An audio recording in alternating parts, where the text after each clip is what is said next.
कोई उम्मीद पर नहीं आती, कोई सूरत नज़र नहीं आती, मौत का एक दिन मुअय्यन है, नींद क्यों रात भर नहीं आती। और आगे आती थी हाले दिल पे हंसी, अब किसी बात पर नहीं आती। और हम वहाँ हैं जहाँ से हमको भी कुछ हमारी खबर नहीं आती, और मरते हैं आरज़ू में मरने की, मौत आती है पर नहीं आती।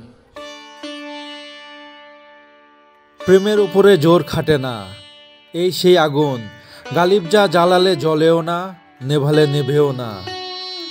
আমি কথা বলার শক্তি হারিয়ে ফেলেছি। এদিকে প্রিয় বলে, সে কথা না বললে কি করে বুঝবো তার মনের কথা।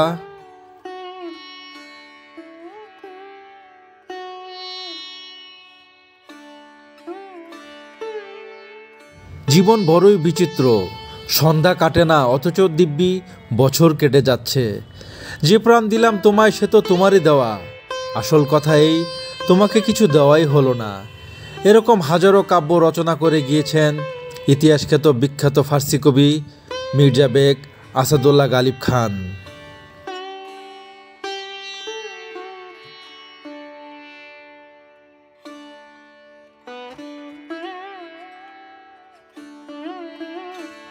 মির্জা বেগ আসাদুল্লাহ খান, যিনি মির্জা গালিব নামে অধিক পরিচিত, ডাকনাম গালিব যার অর্থ সর্বোচ্চ, আর পূর্বের নাম আসাদ যার অর্থ দাঁড়ায় সিংহ।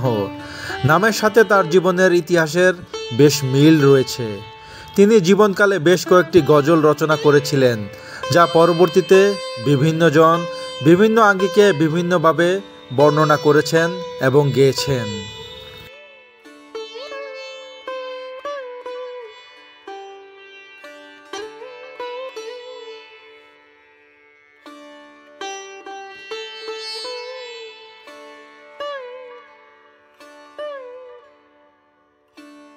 তাকে মুঘল সাম্রাজ্যের সর্বশেষ কবি হিসাবে ও দক্ষিণ এশিয়ায় তাকে উর্দু ভাষায় সবচেয়ে প্রভাবশালী কবি বলে মনে করা হয়। আজ শুধু ভারত বা পাকিস্তানে নয়, সারা বিশ্বেই গালিবের জনপ্রিয়তা রয়েছে এখনও তুঙ্গে।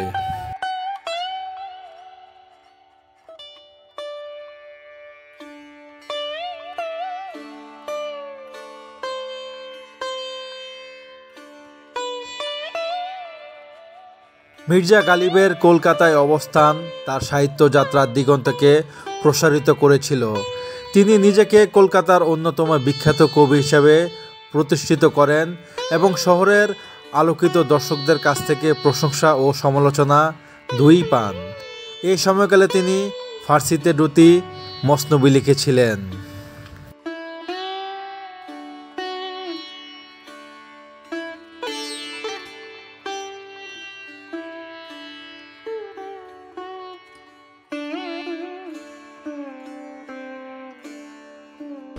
এই যে সেই মির্জা গালিব, যার কবিতা ফার্সি উর্দু কবিতা বাংলাদেশ, পাকিস্তান এবং ভারতে যারা কবি সাহিত্যিক আছে খুব ভালো করে তাদের তার কবিতা পড়ে। আর সবচেয়ে বড় কথা হচ্ছে উনি নামটা মুসলিম, কিন্তু আদৌ কি মুসলমানের কাজ করছে কিনা, নামাজ পড়ছে কিনা সেটা নিয়ে সন্দেহ থাকে। ইতিহাসে সেটা পাওয়া যায়। তিনি নাকি প্রচুর মদ্যপান করতেন এবং ইসলাম বিদ্বেষী ছিলেন, ইতিহাস থেকে সেটাই পাওয়া যায়। আসলে তার 7টা সন্তান ছিল, ছেলে সন্তান। তারা সাবলক হওয়ার আগেই পৃথিবী থেকে চলে গেছেন।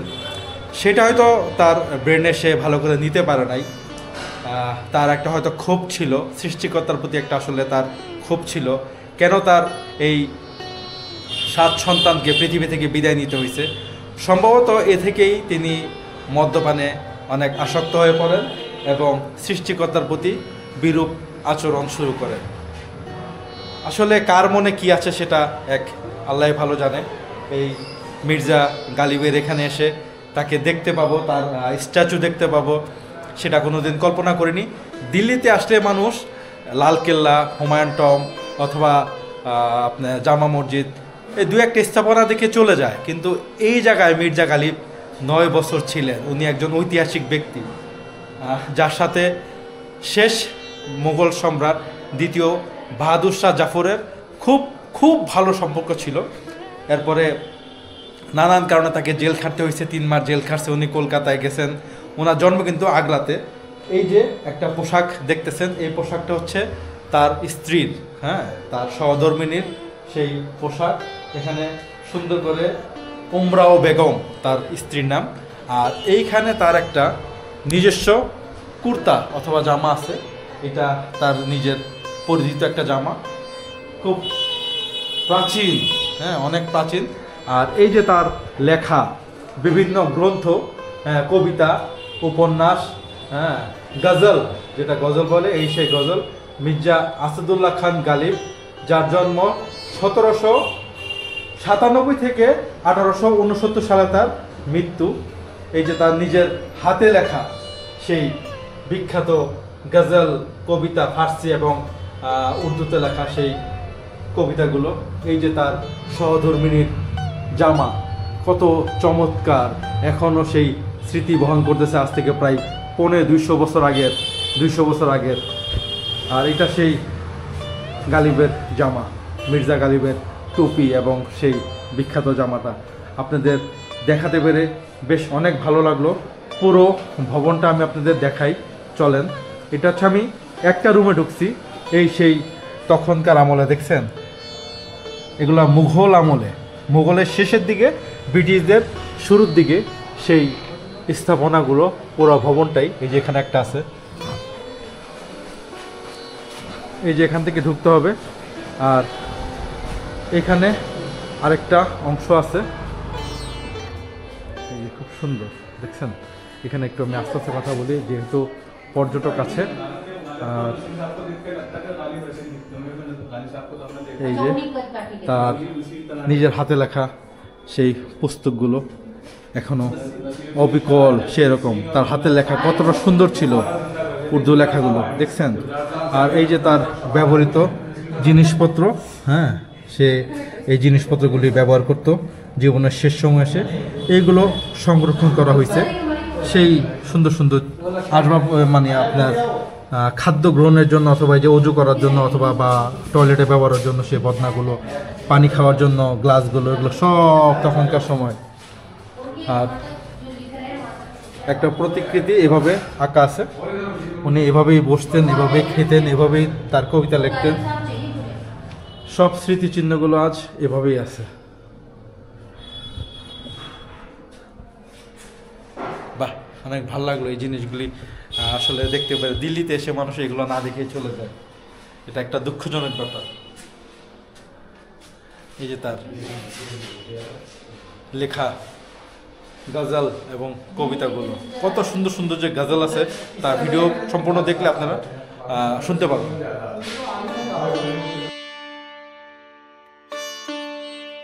মির্জা গালিবের জন্ম 1797 সালের 27শে ডিসেম্বর ভারতের আগ্রায়। তিনি ছিলেন একজন উর্দু ও ফার্সি ভাষার বিখ্যাত কবি। তিনি মুঘল শাসনের অন্তিম পর্ব এবং ব্রিটিশ শাসনের শুরুর দিকে বেঁচে ছিলেন।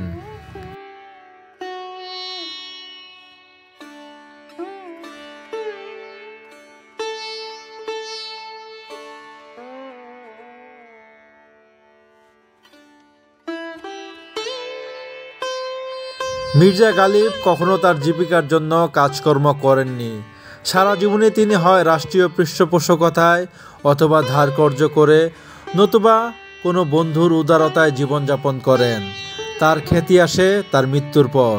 তিনি তার নিজের সম্পর্কে মন্তব্য করেছিলেন যে তিনি বেঁচে থাকতে তার গুণকে কেউ স্বীকৃতি না দিলেও পরবর্তী প্রজন্ম তাকে স্বীকৃতি দিবে।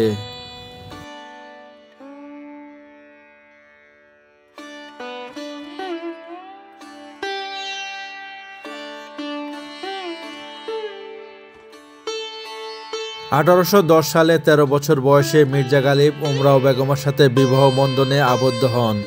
উমরাও বেগম ছিলেন নওয়াব ইলাহি বক্সের কন্যা। মির্জা গালিবের 7 সন্তানের কেউ শৈশবকালের পরে বাঁচেননি। তার একটি চিঠিতে তিনি বিবাহকে দ্বিতীয় কারাবাস হিসেবে বর্ণনা করেছেন। তার স্ত্রীর সাথে তার সম্পর্ক নিয়ে ভিন্ন মতামত রয়েছে। তার স্ত্রীকে ধার্মিক, রক্ষণশীল এবং আল্লাহভীরু মনে করা হতো। मैं उर्दू पढ़ नहीं सकती, मैं हिंदी बांग्ला इंग्लिश में भी है वैसे। कहाँ से आप? मैं बांग्ला से आया हूँ। बंगाल से? हाँ। आप यहाँ क्या लिखा है आप पता है?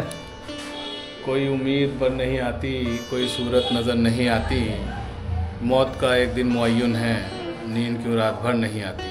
और आगे आती थी हाले दिल पे हंसी, अब किसी बात पर नहीं आती। और हम वहाँ हैं जहाँ से हमको भी कुछ हमारी खबर नहीं आती, और मरते हैं आरज़ू में मरने की, मौत आती है पर नहीं आती। काबा किस मुँह से जाओगे गालिब, शर्म तुमको मगर नहीं आती। वाह वाह वाह। ये क्या लिखा है इधर? इसमें एक शेर लिखा है, उनके देखे से जो आ जाती है मुंह पे रौनक, वो समझते हैं कि बीमार का हाल अच्छा है। और हमें मालूम है जन्नत की हकीकत, लेकिन दिल को खुश रखने को गालिब ख्याल अच्छा है। ये क्या लिखा उर्दू में? ये हज़ारों, गालिब का ही शेर है ये। हाँ। हज़ारों ख्वाहिशें ऐसी कि हर ख्वाहिश पे दम निकले, बहुत निकले मेरे अरमां लेकिन फिर भी कम निकले। पर निकलना खुल्द से आदम का सुनते आए हैं, लेकिन बहुत बेआबरू होकर तेरे कूचे से हम निकले। ये पिक्चर कौन से? या कलकत्ता से कोई साहब कलकत्ता आए से? थे, कलकत्ता से आए थे, सब लिख के उनका नाम वगैरह बनवा के लाया लगाया। এটা এই ছবিটা কলকাতার একজন আসলে শায়েরি এই ছবিটা খুব শখ করে তৈরি করছে, তৈরি করে আইনা এই জায়গায় স্থাপন করছে। সরকারি জায়গা তো স্থাপন করার অনুমতি নাই, কিন্তু তার আসলে এতটাই ভালোবাসে মির্জা গালিবকে, সেজন্য ছবিটা এখানে লাগাইতে বাধ্য হয়েছে। এই সেই ছবি।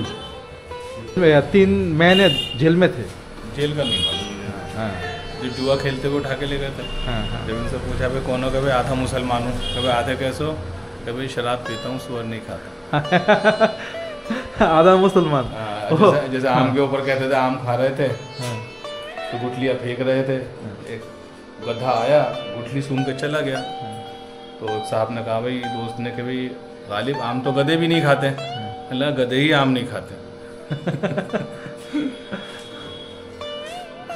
बहुत बड़ा शायरी था तो मिर्जा असदुल्लाह खान गालिब।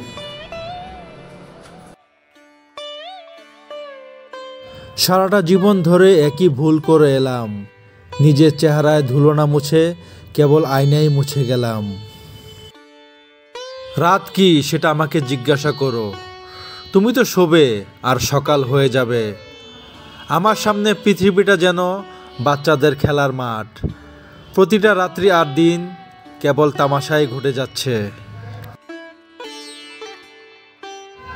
হাতের তালু রেখায় ভাগ্য দেখতে যেও না গালিব, ভাগ্য তাদেরও আছে যাদের হাত নেই।